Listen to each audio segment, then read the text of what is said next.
जल्दी से वीडियो को लाइक कर दो, शेयर कर दो। अगर आप चैनल पे नए हैं तो इसको सब्सक्राइब कर लो। पहला क्वेश्चन देखिए, बागड़ क्षेत्र में कौन सा क्षेत्र सम्मिलित है? और ये क्वेश्चन जो 50 आज में लेके आरबीएससी की बुक और जिसका नाम है हमारा यानी राजस्थान अध्ययन क्लास 9 की बुक से ये क्वेश्चन उठाए गए हैं। तो वागड़ क्षेत्र यानी बागड़ क्षेत्र में कौन सा क्षेत्र सम्मिलित है? तो जाहिर सी बात है डूंगरपुर और बांसवाड़ा क्षेत्र सम्मिलित है। और यहाँ तक इसको भीली बोली भी कहा जाता है, यानी भीली बोली बागड़ी बागड़ी को जॉर्ज इब्राहिम ग्रेसन ने बागड़ी बोली को भीली बोली कहा। तो ये याद रखना, ये डूंगरपुर और बांसवाड़ा का क्षेत्र जहां से कर्क रेखा गुजरती है, जहां से माही है वो दो भागों में बांटती है, कर्क रेखा को दो बार काटती है और कांठल का मैदान इस माही नदी का निर्माण करती है। मेवल क्षेत्र, पुष्प क्षेत्र, व्याघ्र क्षेत्र इस डूंगरपुर बांसवाड़ा के क्षेत्र में है। लोहा गलाने की भट्टियां निम्न में से किस सभ्यता स्थल से प्राप्त हुई है? लोहा गलाने की भट्टियां निम्न में से किस सभ्यता स्थल से प्राप्त हुई है? तो लोहे गलाने की भट्टियां सोनारी, और सोनारी कहाँ पे है? झुंझुनू के अंदर है, कांतली नदी के किनारे। कौन सी? कांतली नदी, जिसका भाव क्षेत्र तोरावटी कहलाता है, खंडेला की पहाड़ी से निकलती है, झुंझुनू और सीकर में बहती है। झुंझुनू की जो सोनारी सभ्यता है वो कांतली नदी के किनारे है।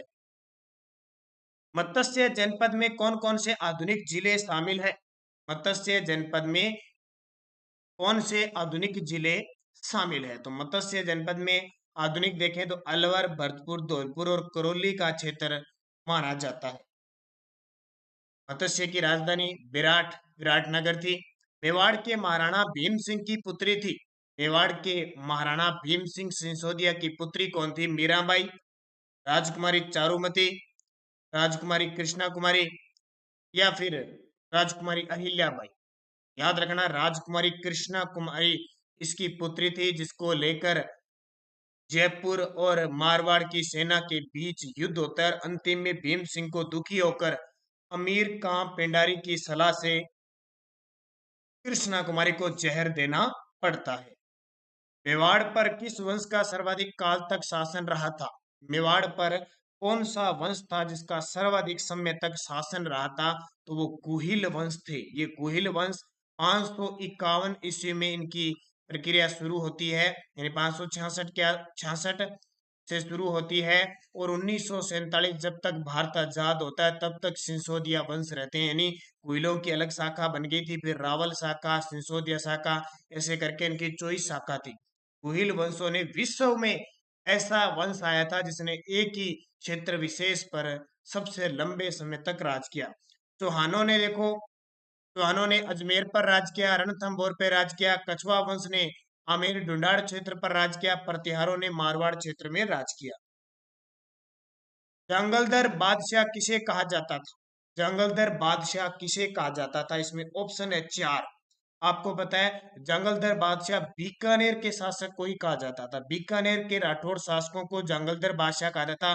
तो इसमें ऑप्शन आ जाएगा कर्ण सिंह। कर्ण सिंह ने अपने आप को जंगलधर बादशाह कहा था, यानी बीकानेर के जो भी शासक आते थे वो कौन सी उपाधि धारण करते थे? जंगलधर बादशाह की। मानसिंह, ये मानसिंह प्रथम आमेर का शासक भी था। एक मानसिंह राठौड़ मारवाड़ का शासक भी था। जगन्नाथ कछावा, ये जगन्नाथ कछावा का संबंध आमेर क्षेत्र से था। और टोडरमल जो अकबर का राजस्व अधिकारी था। जूते हुए खेत के प्राचीनतम साक्ष्य राजस्थान में कहां से मिले हैं? जूते हुए खेत के प्राचीनतम साक्ष्य राजस्थान में कहां से मिले हैं? तो जूते हुए खेत के साक्ष्य कालीबंगा से मिले। दोहरे जूते हुए खेत के शेष कपास के साक्ष्य, भूकंप के साक्ष्य, स्वास्तिक चिन्ह, अग्निकुंड 7, ये सारी कालीबंगा से मिले, जिसकी खोज अमलानंद घोष ने 1952 में की थी। और ये घग्गर नदी के किनारे हनुमानगढ़ के अंदर स्थित है। जुलाई 1734 को, और 17 जुलाई तारीख याद रखना, 17 जुलाई 1734 को हुडा में सम्मेलन आयोजित हुआ। हुडा सम्मेलन की अध्यक्षता मेवाड़ के किस शासक ने की थी? हुडा भीलवाड़ा के अंदर इसकी अध्यक्षता किस शासक ने की थी? जगत सिंह ने की थी, क्योंकि शासक आए थे संग्राम सिंह। संग्राम सिंह द्वितीय की मृत्यु होने के बाद जगत सिंह ने इसका जिम्मा संभाला था। हालांकि यह सम्मेलन मराठों को राजस्थान से बाहर निकालने के लिए किया गया था, लेकिन ये असफल रहा था क्योंकि सभी शासक इसमें नहीं पहुंचे। तराइन के प्रथम युद्ध का परिणाम क्या था? तराइन का प्रथम युद्ध 1191 ईस्वी में हुआ था। पृथ्वीराज चौहान तृतीय और मोहम्मद गोरी के बीच हुआ था, जिसमें जीत किसकी हुई थी? पृथ्वीराज चौहान तृतीय की विजय हुई थी। मोहम्मद गोरी भाग गया था, लेकिन 1192 के तराइन के द्वितीय युद्ध में मोहम्मद गोरी पृथ्वीराज चौहान को हरा देता है। तराइन हरियाणा में है। फड़ का गायन किया जाता है। फड़ का गायन कौन करते हैं? कवियों द्वारा, भोपों द्वारा, महिलाओं द्वारा या मीणाओं के द्वारा? तो फड़ भोपे बांधते हैं। फड़ क्या होता है? कपड़े के ऊपर लोक देवताओं की या प्रसिद्ध व्यक्ति की गाथा लिखी जाती है, जीवन गाथा लिखी जाती है, फिर उसे बांधी जाती है। तो भोपे यानी लगभग जो लोक देवता होते हैं उनके न्यायी होते हैं ना, जो पंडित या कोई भी उनकी न्यायी होते हैं, उनको भोपे कहा जाता है। तो जैसे बाबू जी की फड़ है, रामदेव जी की फड़ है, देवनारायण जी की फड़ है, तो ये भोपों द्वारा बांधी जाती है, पढ़ी जाती है। वंश भास्कर के रचयिता थे। वंश भास्कर के रचयिता, तो सीधी सी बात है सूर्यमल मिश्रण वंश भास्कर के रचयिता। ये सूर्यमल मिश्रण वीर सतसई वंश भास्कर। सूर्यमल मिश्रण बूंदी के शासक राम सिंह के दरबारी कवि थे और सूर्यमल मिश्रण को राजस्थान का राज्य कवि कहा जाता है। हरिकेली नाटक के रचयिता कौन थे? हरिकेली नाटक के रचयिता है विग्रहराज चतुर्थ, जिनका नाम विशल देव था। अजमेर के ये शासक थे जिन्होंने संस्कृत भाषा में हरिकेली नाटक लिखा था। इनके अलावा विशल देव को कवि बांधव की उपाधि भी प्राप्त है। वेली कृष्ण रुक्मणेरी के रचयिता कौन है? वेली कृष्ण रुक्मणेरी ग्रंथ के रचयिता कौन है? पृथ्वीराज राठौड़, जिन्होंने ये ग्रंथ कहाँ लिखा था? गागरोन दुर्ग में रहते हुए लिखा था। इसे दुर्साहाड़ा ने पांचवा वेद और 19वें पुराण की संज्ञा दी है। कौन सा ग्रंथ? वेली कृष्ण रुक्मणेरी। बम्ब नृत्य कहाँ का प्रसिद्ध है? बम्ब रसिया नृत्य आपको पता होगा, तो ये अलवर और भरतपुर का बम्ब नृत्य प्रसिद्ध है। गरबा नृत्य कहाँ का प्रसिद्ध है? गरबा गरबा नृत्य शेखावटी क्षेत्र का प्रसिद्ध है। गिद्दड़ नृत्य कहाँ का प्रसिद्ध है? तो ये भी शेखावटी क्षेत्र का प्रसिद्ध है गरबा। ठीक है, वैसे गरबा डूंगरपुर बांसवाड़ा का प्रसिद्ध है। इसका उत्तर डूंगरपुर बांसवाड़ा लगा लेना। क्यों? क्योंकि गरबा जो है गुजरात का प्रसिद्ध है, तो गुजरात की सीमा के आसपास डूंगरपुर बांसवाड़ा का क्षेत्र ज्यादा है, तो यहाँ पे प्रभाव पड़ता है गुजरात के गरबा नृत्य के, इसलिए इसका उत्तर हो जाएगा। और जब गिद्दड़ नृत्य की बात आई तो इसका उत्तर शेखावटी हो जाएगा। ढोल नृत्य कहाँ का प्रसिद्ध है? जालोर का। बम नृत्य अलवर भरतपुर का। और डूंगरपुर बांसवाड़ा का ये हो गया। निम्न में से किस कार्यक्रम को निर्धनता उन्मूलन का एक सर्वोपरि कार्यक्रम माना गया है?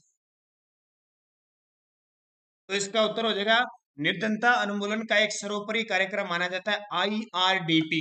क्या माना जाता है? आईआरडीपी। आईआरडीपी क्या है? तो याद रखना, इसका पूरा नाम होता है समन्वित समन्वित ग्रामीण विकास कार्यक्रम। समन्वित ग्रामीण विकास कार्यक्रम इसका पूरा नाम है। इसकी शुरुआत हुई थी 1978-79 में। 1978 यानी 78-79 में इसकी शुरुआत हुई थी। इसमें जो लघु कृषक है उनको 25% सब्सिडी मिलती है। सीमांत कृषक है, जो खेतीहर मजदूर है, ग्रामीण कारीगर है, उनको 33%, और जो अनुसूचित जनजाति के जो लोग हैं उन्हें 50% सब्सिडी दी जाती है। तो ये आईआरडीपी समन्वित ग्रामीण विकास 1978-79 में चला। भारत की सबसे बड़ी बहुउद्देशीय नदी घाटी परियोजना कौन सी है? भारत की सबसे बड़ी बहुउद्देशीय नदी घाटी परियोजना कौन सी है? तो भाखड़ा नागल परियोजना। इसके बारे में आप बहुत बार पढ़ते हो जब भारत के दृष्टिकोण से इसकी बात होती है। भाखड़ा नागल परियोजना जो पंजाब, हरियाणा और राजस्थान इस परियोजना में शामिल है। कौन सा?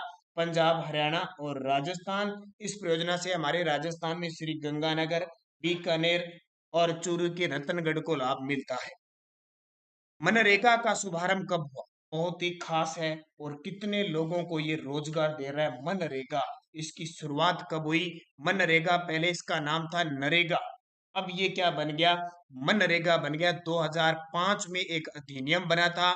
2006 में इसकी शुरुआत हुई थी। 2 फरवरी 2006 से इसकी शुरुआत हुई थी। ध्यान रखना, डॉक्टर मनमोहन सिंह जी उस समय हमारे प्रधानमंत्री थे। इसकी शुरुआत हुई थी 2008 से पूरे भारत में लागू हो गया। यानी 2006 में तो ये सिर्फ 200 जिलों में लागू हुआ था, लेकिन 2008 में संपूर्ण भारत में लागू हो गया। और 2 अक्टूबर 2009 को इसका नरेगा से नाम बदलकर महात्मा गांधी के नाम पर मनरेगा हो गया। और आपसे पूछे राजस्थान में इसकी शुरुआत कब हुई थी, तो राजस्थान में इसकी शुरुआत उदयपुर से हुई थी 2006 में। राजस्थान में अंतर्राष्ट्रीय हवाई अड्डा है। राजस्थान में अंतर्राष्ट्रीय हवाई अड्डा कौन सा, एकमात्र राजस्थान में अंतर्राष्ट्रीय हवाई अड्डा है, वो है कौन सा?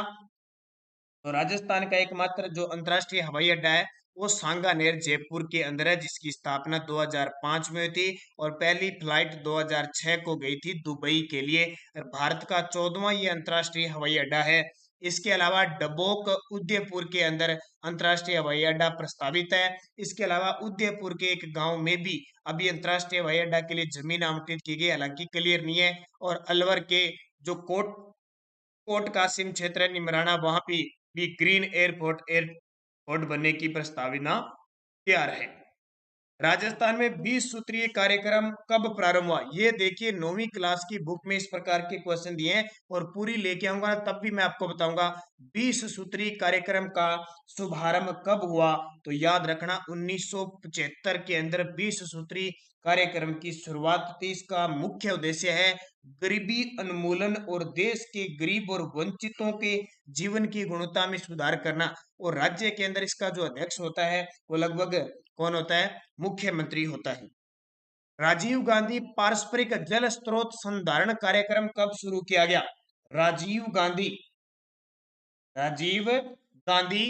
जल स्रोत संधारण कार्यक्रम कब शुरू किया गया? तो इसका उत्तर हो जाएगा तो 1999 में। राजीव गांधी पारस्परिक जल स्रोत संधारण कार्यक्रम कब शुरू हुआ? 1999 में।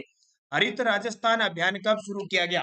हरित राजस्थान अभियान कब शुरू किया गया? ये क्वेश्चन इतने इंपॉर्टेंट है, पेपर में आपसे सीधा सीधा पूछा जा सकता है। तो 18 जून 2019 को हरित राजस्थान अभियान की शुरुआत हुई थी। कब? 18 जून 2009 को। बहुत इंपॉर्टेंट है। और इसकी शुरुआत शिक्षा संकुल, ठीक है, शिक्षा संकुल जयपुर से इसकी शुरुआत हुई थी 18 जून 2019 को। और जयपुर के अंदर एक उसी समय 2009 में डेनमार्क की राजधानी कोपनहेगन में जलवायु परिवर्तन एक बैठक भी हुई थी। अगला देखिए, राजस्थान में सर्वप्रथम वनस्पति घी उद्योग स्थापित कब किया गया? ठीक है, वनस्पति घी उद्योग कब स्थापित किया गया? ये भीलवाड़ा में स्थापित किया गया, एक तो ये याद रखना। और कब स्थापित किया गया था? 1964 में वनस्पति घी का कारखाना खोला गया था भीलवाड़ा में। राजस्थान में सर्वप्रथम सूती वस्त्र मिल की स्थापना कब हुई? ये क्वेश्चन सारे इंपॉर्टेंट है, इनको अच्छे तरीके से पढ़ लेना। तो राजस्थान में सर्वप्रथम सूती वस्त्र मिल की जो स्थापना हुई थी 1889 को हुई थी। और हुई कहां पे थी? तो हुई थी ब्यावर अजमेर में। कहां पे? ब्यावर अजमेर में। किस नाम से? द कृष्णा मिल लिमिटेड के नाम से हुई थी भीलवाड़ा में। और भीलवाड़ा को यानी अजमेर में हुई थी, ब्यावर में। भीलवाड़ा को वस्त्र नगरी कहते हैं और राजस्थान का मैनचेस्टर कहते हैं। राजस्थान में सर्वप्रथम चीनी मिल की स्थापना कब की गई? तो राजस्थान में सर्वप्रथम चीनी मिल की स्थापना 1932 में की गई थी। और कहाँ की गई थी? भोपाल सागर। कहाँ पे? भोपाल सागर चित्तौड़गढ़ में की गई थी द मेवाड़ शुगर मिल्स के नाम से, जो निजी क्षेत्र की मिल थी। किस नाम से? निजी क्षेत्र थी। फिर उसके बाद में 1938 में श्री गंगानगर जिले के अंदर चीनी मिल की स्थापना हुई थी, जिसमें उत्पादन 1946 को प्रारंभ हुआ था। और 1 जुलाई 1956 को वो सार्वजनिक घोषित की थी। तो सार्वजनिक पूछे तो श्री गंगानगर वाली है। और एक और सन आता है 1965, केशवराय पाटन बूंदी में सहकारी चीनी मिल स्थापित हुई थी। ये क्वेश्चन अभी हाल ही में एसआई के अंदर क्वेश्चन आया था। तीनों हो गई, निजी, सार्वजनिक और सहकारी। इंदिरा गांधी नहर परियोजना का उद्गम स्थल है। अब इंदिरा गांधी नहर के बारे में तो आपको कुछ ज्यादा बताने की जरूरत नहीं है। कहां से होती है? हरिके बैराज से। इंदिरा गांधी नहर परियोजना कहां से निकलती है? हरिके बैराज से निकलती है। इसका प्रारूप बीकानेर रियासत के जो इंजीनियरिंग थे कंवर सेन 1948 उन्होंने भारत सरकार के समक्ष रखी थी। 2 अक्टूबर 1984 को इस राजस्थान नहर का नाम इंदिरा गांधी नहर किया गया था और इंदिरा गांधी नहर एशिया की सबसे बड़ी मानव निर्मित परियोजना है। इसका उद्गम आपको पता लग गया हरिके बैराज से, पंजाब में सतलज और व्यास नदी के संगम से होता है। सतलज और व्यास नदी के संगम से होता है। इसे राजस्थान की मरुगंगा थार मरुस्थल की जीवन रेखा कहते हैं। राजस्थान के 8 जिलों में सिंचाई होती है और 10 जिलों में पेयजल उपलब्ध होता है। अगला देखिए, प्रधानमंत्री ग्राम सड़क योजना कब घोषित की गई? प्रधानमंत्री ग्राम सड़क योजना कब शुरू हुई? उस समय प्रधानमंत्री थे हमारे अटल बिहारी वाजपेयी जी। उनका जो जन्म दिवस आता है वो 25 दिसंबर को आता है, इसलिए 25 दिसंबर 2000 में प्रधानमंत्री ग्राम सड़क योजना की शुरुआत हुई थी। अच्छा क्वेश्चन है, याद रखना। राजस्थान राज्य सड़क परिवहन निगम की स्थापना कब की गई? राजस्थान राज्य सड़क परिवहन निगम की स्थापना कब की गई? तो याद रखना 1964 में राजस्थान राज्य सड़क परिवहन निगम की स्थापना हुई थी। इसका मुख्यालय जयपुर के अंदर है। राजस्थान रेडा की स्थापना कब की गई? ये क्वेश्चन बहुत इंपॉर्टेंट है। रेडा नाम सुना होगा। रेडा ये 2 कंपनियां थी जिसको मिलाकर अक्षय ऊर्जा निगम की स्थापना हुई थी। रेडा की स्थापना यानी रेडा की स्थापना हुई थी 1985 में। 21 जनवरी 1985 को रेडा की स्थापना हुई थी। और रेडा और इसके अलावा आरपीसीएल जो है इसकी स्थापना 1995 में, रेडा की 1985 में, दोनों को मिलाकर सन 2002 में अक्षय ऊर्जा निगम की स्थापना हुई थी। मेवात क्षेत्र विकास योजना कब शुरू की गई? मेवात क्षेत्र विकास योजना, और ये क्वेश्चन तो मैं आपको कई बार बता चुका हूं फिर भी लगातार आपके सामने आ रहा है, तो ये क्वेश्चन कभी गलत मत करना। मेवात क्षेत्र का नाम आते ही अलवर भरतपुर करना है आपको, और 1987-88 में इसकी शुरुआत हुई थी। डांग क्षेत्र विकास योजना कब शुरू की गई? डांग क्षेत्र जो चंबल का क्षेत्र है ना, धौलपुर करौली सवाईमाधोपुर, ये डांग क्षेत्र है और करौली को डांग की रानी कहते हैं। तो डांग क्षेत्र विकास जो योजना शुरू हुई थी वो 1995-96 में हुई थी। कब? 1995 में। और एक योजना और याद रखना, अपना गांव अपना काम योजना, क्योंकि 9वीं क्लास की आरबीएसई की बुक में दी हुई है। अपना गांव अपना काम योजना की शुरुआत जनवरी 1991 को हुई थी। ये क्वेश्चन इंपॉर्टेंट है, और पूरा मैं जब निचोड़ लेके आऊंगा तो भी वहां क्वेश्चन आपको कराऊंगा ताकि दोबारा आप रिपीट कर सको। अंत्योदय अन्न योजना की शुरुआत कब हुई? अंत्योदय अन्न योजना, जिसको अंग्रेजी में कहते हैं AAY, अंत्योदय अन्न योजना की शुरुआत सन 2000 में हुई थी। यह योजना गरीब परिवार में सबसे गरीबों को खाद्य सुरक्षा उपलब्ध करवाने का काम करता है। और इसमें गेहूं और चावल का जो केंद्रीय निगमन मूल्य है वो 2 रुपए गेहूं का है और चावल का 3 रुपए प्रति किग्रा है। और बहुत बड़ी विडंबना की बात है, इसमें इस प्रकार के लोग खाद्य सुरक्षा का फायदा उठाते हैं जिनको बिल्कुल जरूरत नहीं है, यानी जो बीपीएल परिवार और उनको ये सुविधा थी। लेकिन आज भारत के अंदर, राजस्थान के अंदर ऐसी सिस्टम चला है कि जिनको जरूरत नहीं है वो भी इसका फायदा उठा रहा है, जिस कारण ये सबसे बड़ी समस्या है कि हम बेरोजगारी का सामना करते हैं, हमें रोजगार नहीं मिल पाता और हम विकास की जो दर है हमारी बढ़ नहीं पाती, क्योंकि जो मुख्य जिसको जरूरत है ना उसको ये मिल नहीं पाता। राष्ट्रीय ग्रामीण आजीविका मिशन का नाम बदलकर दीनदयाल अंत्योदय योजना, राष्ट्रीय आजीविका मिशन कब किया गया? ठीक है, एक योजना है आजीविका, राष्ट्रीय ग्रामीण आजीविका मिशन का नाम दीनदयाल अंत्योदय योजना, राष्ट्रीय आजीविका मिशन कब किया गया? तो इसका उत्तर हो जाएगा 2015 के अंदर। जो राष्ट्रीय ग्रामीण आजीविका मिशन थी ना, उसका नाम, यानी इसको कहते थे SGSY, इसका नाम बदलकर अंत्योदय योजना कर दिया। यानी क्या कर दिया? दीनदयाल अंत्योदय योजना कर दिया। ये जो योजना थी राष्ट्रीय ग्रामीण आजीविका मिशन, जिसको कहते हैं NRLM, ठीक है, NRLM कहते हैं, ऐसी नहीं कहते। इसका नाम 2015 में कर दिया। ठीक है, ये सारी रोजगार के क्षेत्र में सब रोजगार उपलब्ध करवाना इनका नाम है। अगला, ग्रामीण युवाओं को सब रोजगार के लिए प्रशिक्षण योजना ट्राइसम कब शुरू की गई? इसका नाम आपने सुना होगा, ये नाम भी सुना होगा आपने, TRYSE, हम कब शुरू की गई? इसका पूरा नाम है ग्रामीण युवाओं को सब रोजगार के लिए प्रशिक्षण योजना, इसको याद रखना। इसकी जो शुरुआत हुई थी ये हुई थी 1979 में। कब हुई थी? 1979 में। इसमें क्या है कि 18 से 35 वर्ष तक के जो ग्रामीण निर्धन युवाओं को रोजगार हेतु प्रशिक्षण प्रदान करने के लिए प्रारंभ की गई, याद रखना। इसके अलावा एक और भी योजना चलती है जैसे IRDP, इसके अंदर कई योजनाएं शामिल हो जाती है। समन्वित ग्रामीण विकास कार्यक्रम IRDP की शुरुआत कब से हुई? यह भी आपको बताया। समन्वित ग्रामीण विकास कार्यक्रम IRDP की शुरुआत कब से हुई थी? तो इस योजना की जो शुरुआत हुई थी IRDP, अभी बताया था ना, 1978-79 में इसकी शुरुआत हुई थी IRDP। ठीक है, ये आराम से देख लेना, स्क्रीनशॉट लेना, क्योंकि ये पेपर में पूछे जाते हैं सीधे सीधे, और योजना बहुत ही खास है सारी। अगला, सूखा संभावित क्षेत्र कार्यक्रम DPAP की शुरुआत कब हुई? सूखा संभावित क्षेत्र कार्यक्रम DPAP की शुरुआत कब हुई? तो इसकी शुरुआत जो DPAP है, इसका पूरा नाम है सूखा संभावित क्षेत्र कार्यक्रम, 1973-74 में इसकी शुरुआत हुई थी। इसका जो उद्देश्य है वो सूखा संभावित क्षेत्र की अर्थव्यवस्था को सुधारना इसका मुख्य उद्देश्य है। पुलिस प्रशासन का मुखिया कौन होता है? तो पुलिस प्रशासन का जो मुख्य होता है वो पुलिस महानिदेशक होता है, और पुलिस महानिदेशक वर्तमान में हमारे मोहनलाल लाठर है, ध्यान रखना। मुख्यमंत्री, जो गृह मंत्री होता है, वो सबसे बड़ा पुलिस प्रशासन का अधिकारी होता है। मुख्यमंत्री के अधीन सबसे बड़ा अधिकारी कौन होता है?